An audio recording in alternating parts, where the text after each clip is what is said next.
ज्येष्ठ सरकारी वकील उज्ज्वल निकम यांनी सहपरिवार येऊन मतदानाचा हक्क बजावला।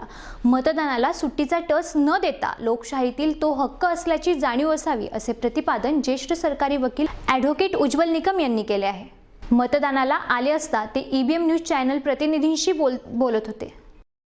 मतदानाच्या दिवशी सुट्टी असं माणूस न मानताना लोकशाहीतला आपला हक्क आणि कर्तव्य याची जाणीव प्रत्येकाला असते। मी हक्क अशासाठी बजावतो की जेही सरकार असेल त्याच्या येण्यात माझा सहभाग असला पाहिजे, असेही ज्येष्ठ सरकारी वकील ॲडव्होकेट उज्ज्वल निकम यांनी सांगितले।